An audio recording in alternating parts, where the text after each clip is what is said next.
বিলাসীপাৰাত NSY আৰু যুৱ কংগ্ৰেছ কৰ্মীৰ উত্তাল প্ৰতিবাদ। সৰ্বভাৰতীয় নীট পৰীক্ষাত ব্যাপক দুৰ্নীতি হোৱাৰ অভিযোগত সাব্যস্ত কৰে এই প্ৰতিবাদ। বিলাসীপাৰা গান্ধী চকত ধুবুৰী জিলা NSY আৰু যুৱ কংগ্ৰেছৰ উদ্যোগত সাব্যস্ত কৰা হয় এই প্ৰতিবাদ।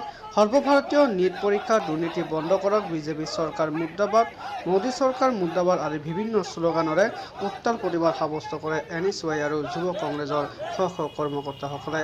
অতি শীঘ্ৰে তদন্ত কৰি পুনৰ সৰ্বভাৰতীয় নীট পৰীক্ষা পাতিবলৈ দাবী জনায় কংগ্ৰেছ কৰ্মীসকলে।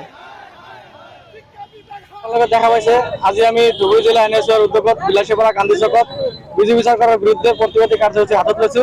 আৰু এই প্ৰতিবাদী কাৰ্যসূচী হাতত লোৱাৰ আমাৰ এটাই উদ্দেশ্য যে যোৱা যি নীট পৰীক্ষা হৈছিলে, সেই নীট পৰীক্ষাৰ সংস্থাটোৰ প্ৰতি ভাৰতৰ যিমান মেডিকেল ছাত্ৰ ছাত্ৰী আছে সকলোৱে এটা বছৰ জীৱনৰ এটা বছৰ সৰ্বোচ্চভাৱে উজাৰি দি নিজৰ পৰিয়ালক খা খবৰ নোলোৱাকৈ নিজে সেই পৰীক্ষাটোৰ কাৰণে তৈয়াৰী হয়। সেই ইতিমধ্যে সেই পৰীক্ষাটো দিছিলে, কিন্তু যোৱা 14 তাৰিখে ৰেজাল্টটো দিয়াৰ কথা আছিলে, জুনৰ 14 তাৰিখে। কিন্তু জুনৰ 14 তাৰিখে নিদি পেলাই আপোনালোকে যোনদিনা ভাৰতীয় ইলেকশ্যনৰ ৰেজাল্ট হ'ল সেই দিনাই 4 তাৰিখে দি দিলে ৰেজাল্টটো, দি পেলাই গোটেই ভাৰতত এক বিশাল দুৰ্নীতি সেই দুৰ্নীতিৰ যোগেদি যে প্ৰত্যেক বছৰতে নীটৰ আপোনালোকে চাওক 2টা 4টা বা 6জন 8জন 10জন হয় মানে টপাৰ হয়, কিন্তু এইবুলি 67 টপাৰ। আৰু আটাইতকৈ দুখ লগা কথা হ'ল যে বিজেপি চৰকাৰে এখন পৰীক্ষা ভালকে পাতিব পৰা নাই। এখন চেণ্টাৰতে 6জন ষ্টুডেণ্টে ছেম মাৰ্ক পাইছে। তাৰ ভিতৰতে আটাইতকৈ ডাঙৰ কথাটো হ'ল যে যিহেতু নীট পৰীক্ষা সৰ্বভাৰতীয় পৰীক্ষা, তাত নেগেটিভ মাৰ্ক আছে।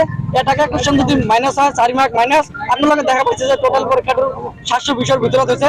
720ৰ ভিতৰত যদি এটা মাৰ্ক মাইনাছ হয় আপোনালোকে সেইটো 716 হ'ব লাগিব, কিন্তু 716 নহয়। আপোনালোকে দেখা পাইছে যে 717 হৈছে, 718 হৈছে, 19লৈকে হৈছে। কিন্তু চৰকাৰে সম্পূৰ্ণৰূপে ছাত্ৰ ছাত্ৰীসকলৰ লগত ঢাকালি খেলিছে।